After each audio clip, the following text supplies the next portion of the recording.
All right, this is The Boys season 5 review, or at least the first two episodes. And spoilers ahead. I'm going to talk about spoilers. You have been warned. So, of course, I've been watching The Boys for 5 seasons, and this have been the sole reason why I had like Amazon Prime. That and that new show that came out, Humanzy, with Charlie. I'm definitely gonna check out that show. But so far, I've been watching The Boys for 2 years. Sole reason why I have Amazon Prime. It's been relatively a good show. It's not perfect. It has its flaws, as any other show is. But overall, it's been pretty great as like a superhero parody. But one thing I must say is that it falls into some tropes that all shows at some point fall into, like the trope of the black or minority characters dying. Like this chick, I don't even know her name. I think her name is like Ivy or something. But yeah, she was. She's not real like full black. She's like biracial or something. But she was one of the few black characters on this show, and she's dead now. Yeah, Ivy. She was like the former head of the federal branch of superheroes, and yeah, she's dead now. Like they killed her. They killed her off. Like Homelander, or as I call Homeclander, he killed her. Also, A Train died, but the way he died was kind of like a, a satisfaction, or really was a good tie-in to like the first episode when A Train killed that woman because he pretty much ran through her, kind of like a train. But at the end of the show, he sees a woman that looks similar to the woman that he runs through, and he just kind of like stops and moves out the way. And I guess that kind of slowed him down enough to where he tripped, and then Homelander basically could catch him. But I'm thinking to myself, okay, so previously he could freeze time like Quicksilver, and basically like to the point where Homelander is frozen too. How come he can't do that again? I was thinking to myself, how come he can't do that again? Like, we saw you freeze time and everything. How come this can't happen? Also, Kimiyoko could finally talk. Like, yay, she could finally talk, and she's cracking jokes and kind of being funny and cute. And it's nice to see after 4 seasons of silence, she can talk. And oh boy, is she talking. Like, all throughout this show, she's just talking and just gobbling on the Frenchman's knob. Like, it's very entertaining.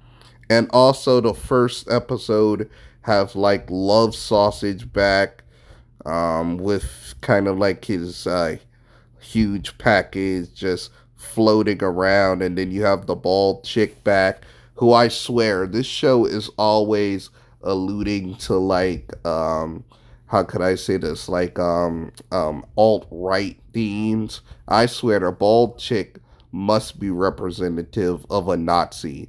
Like I can see that right there. Like the bald chick is a representative of the Nazis. She's literally in a camp where if people try to escape, they kill you. So yeah, I can see the bald chick a representative of the Nazis and so forth. And maybe Love Sausage is a representative of like Germans' love of sausage, but twisted into a way new form.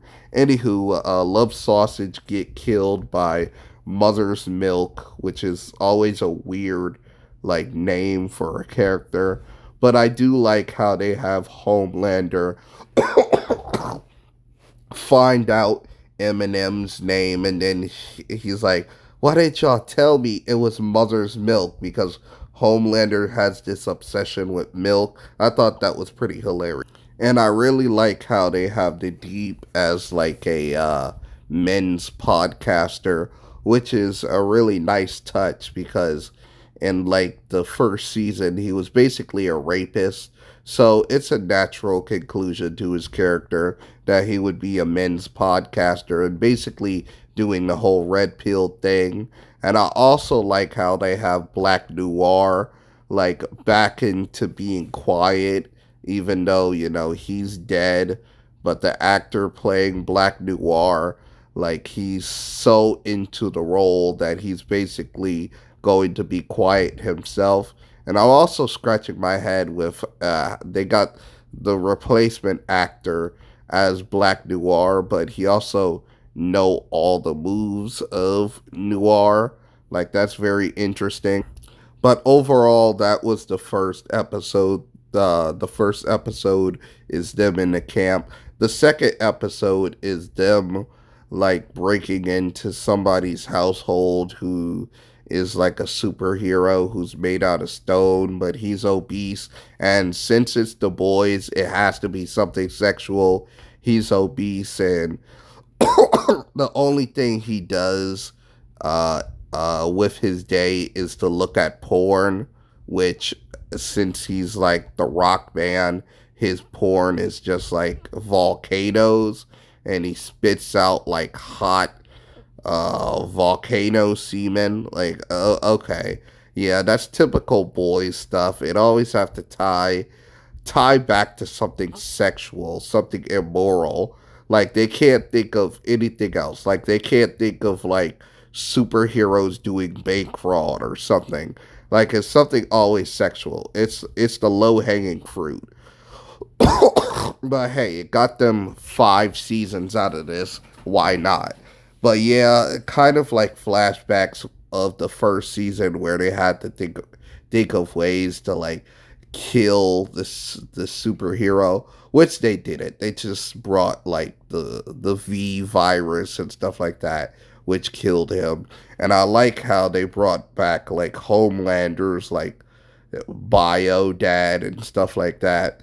And and I like that they also tied in like the teen kicks or teen pricks as I call them, and they're vloggers and stuff like that.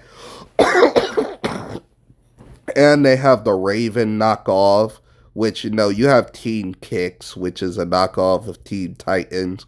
They also have the Raven knockoff, where instead of her being dark, she literally controls ravens.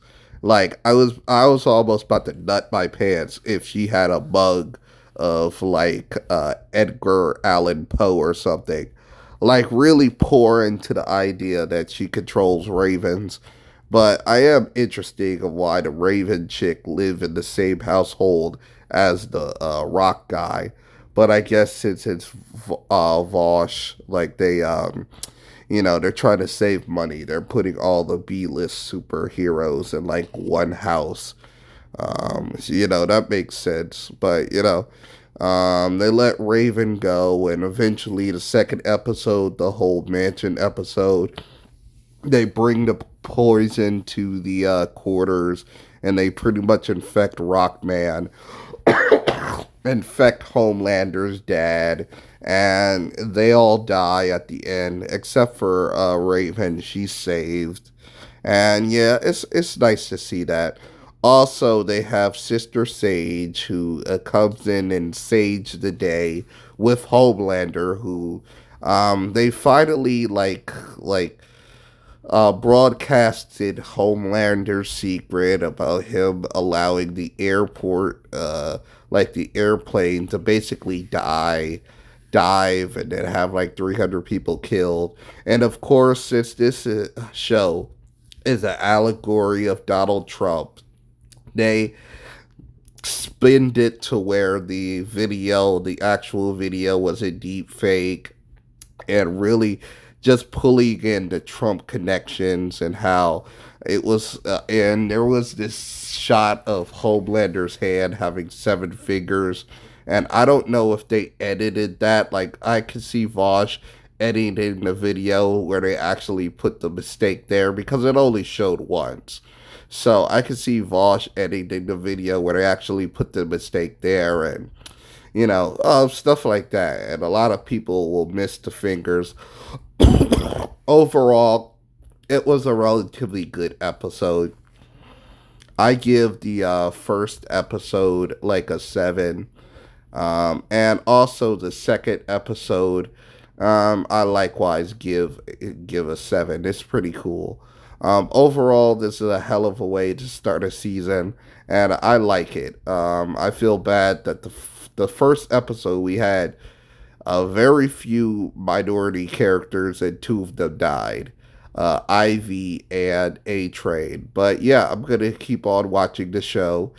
Please like, subscribe, and I am out.